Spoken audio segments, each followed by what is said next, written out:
সর্বাবস্থায় কাকে মনে করা?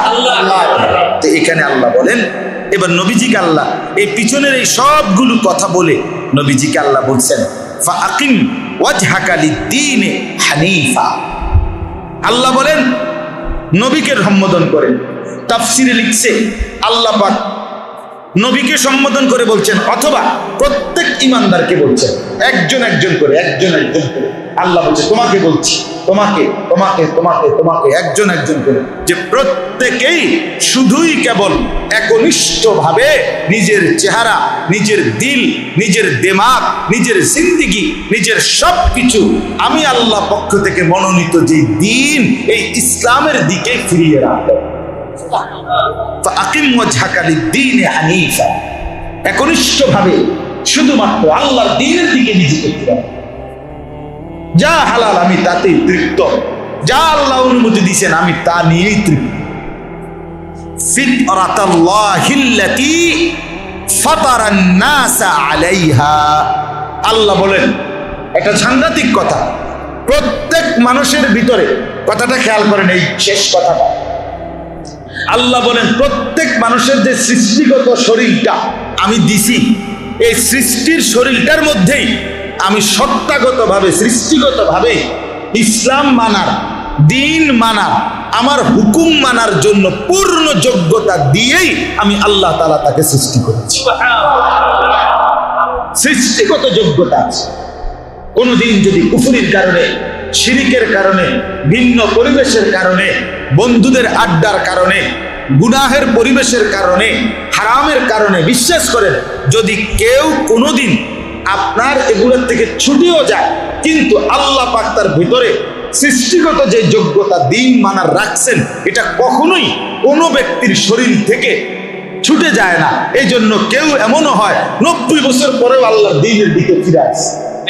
100 খুনের আসামি হইয়াও, 100 মানুষ হত্যা করেও সে আল্লাহর দিকে ফিরছে, এমন নমুনা নাই পৃথিবীতে।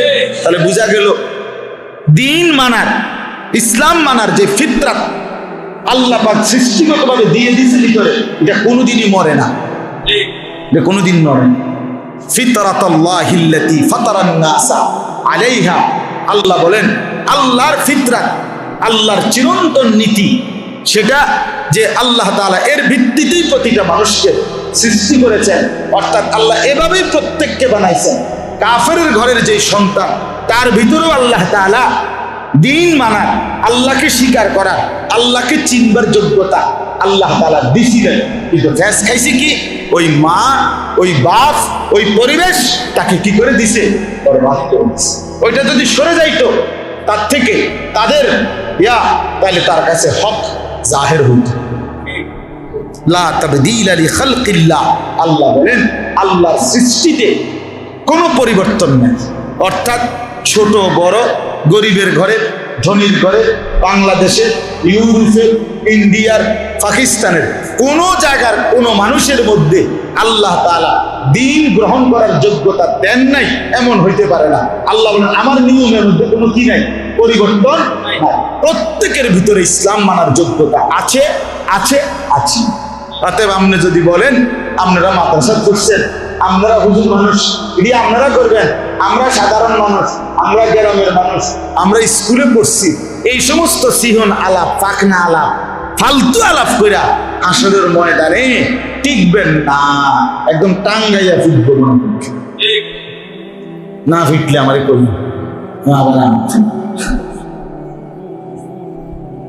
যালিকা দ্বীনুল কাইয়্যিম। আল্লাহ বলেন এটাই আল্লাহর অকাট্য বিধান। কার অকাট্য বিধান?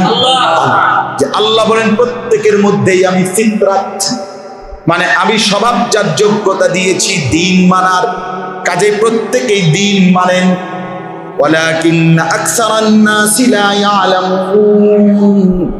কিন্তু আল্লাহ বলেন অধিকাংশ মানুষই বুঝে না।